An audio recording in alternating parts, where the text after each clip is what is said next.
Alright guys, back again with another video, so let's get started. First video for the week. In the age of misinformation, altered videos are now making their way on Facebook, and that's serious because a lot of us get our news from Facebook. Roll the clip. This video posted by the Politics Watchdog Facebook page has more than 28,000 shares and 1.2 million views. It shows Pelosi speaking at the Center for American Progress Ideas Conference on May 22nd. But when compared to the Washington Post's verified feed of the same event, it is clear the Facebook video is playing at 75% of the original speed. We want to give this president the opportunity to do something historic for our country. We want to give this president the opportunity to do something historic for our country. Adjusting the speed like this would make Pelosi's voice sound low and distorted. We want to give this president the opportunity to do something historic for our country.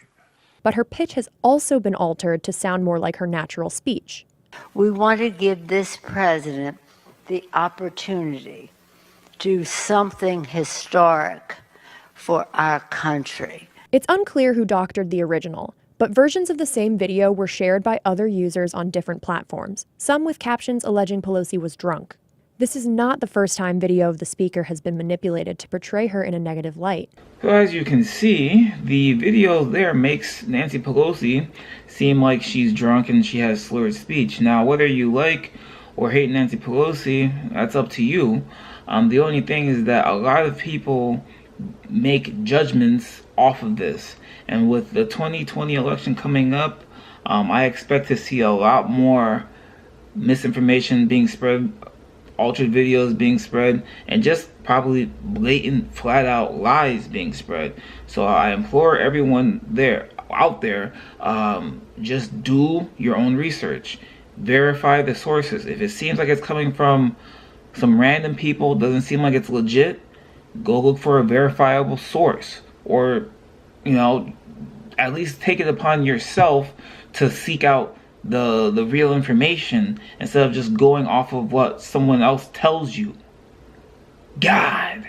Okay, now moving into my next story. I'm sure everyone's heard about the lawsuit that Tfue has filed against FaZe Clan. Roll the clip.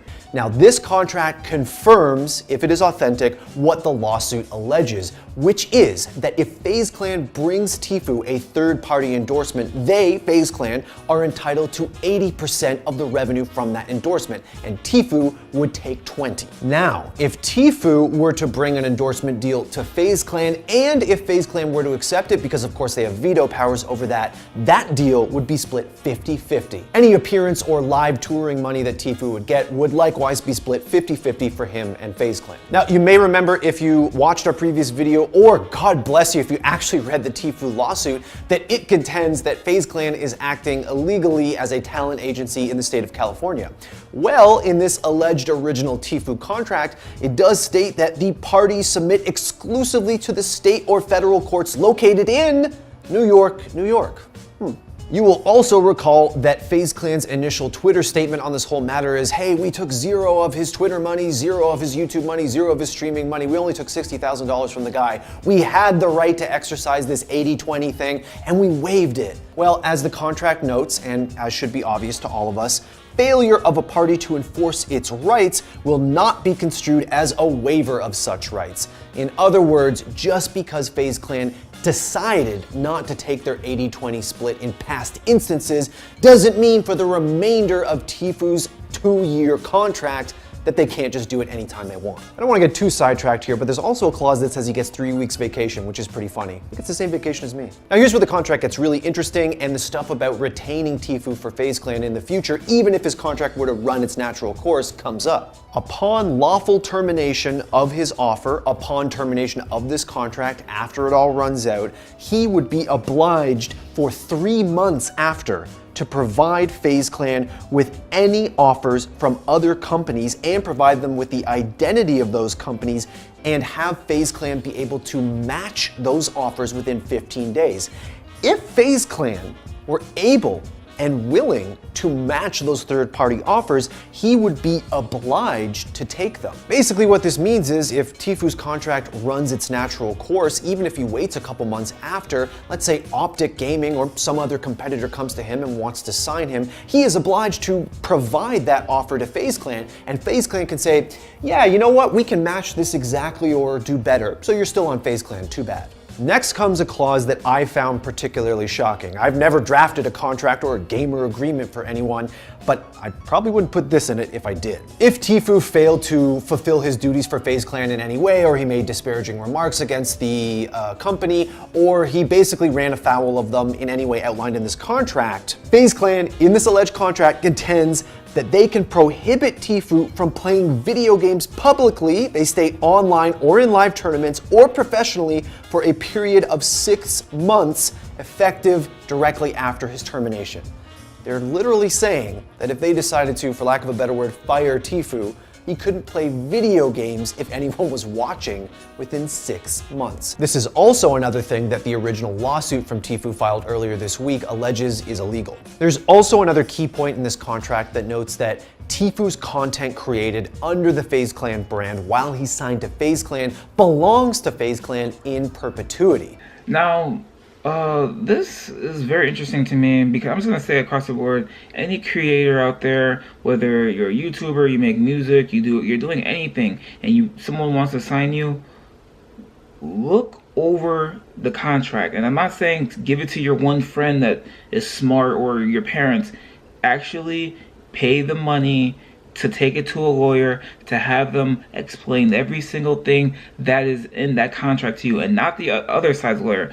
Find your own lawyer that's going to be non-biased, is going to tell you every single thing that's going on in that contract. Because right now, Tfue is really, he's stuck. I'm gonna be dead honest with you. He is stuck right now. The only ways he can get out of this contract, one is if he renegotiates with FaZe Clan in a more favorable contract with him, but it doesn't seem like he wants to do that. It's already come out that he wants to actually start his own organization, but FaZe Clan is never going to allow that to happen. The second way he gets out of this contract is if he comes to some sort of agreement with FaZe, basically buying his way out of the contract.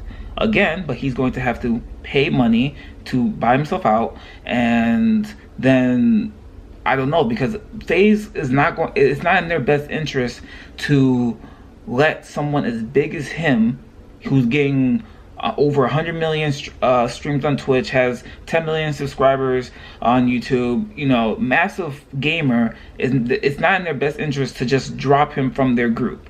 The only other way I'm thinking that he can get out of this contract is if he finds a judge that basically agrees with him, that says the whole contract is illegal, and then basically invalidates the whole contract, and it just dissolves it just like that, and then they walk away.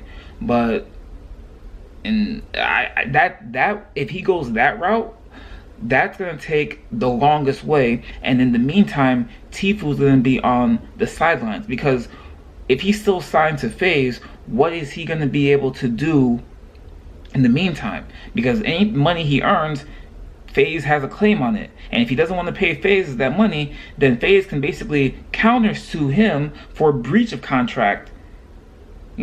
So it all goes back to reading what these contracts say. It doesn't matter if you're a no-name person, you have no leverage, you still need to read these contracts and make sure that it's not ridiculous. Because looking at the contract, it is kind of ridiculous. 80-20 splits.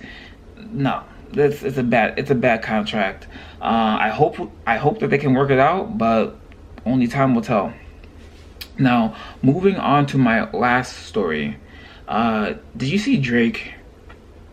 Roll a clip. Don't talk to me, talk to these people. It's about these people right here. It's about these people, it's about the city.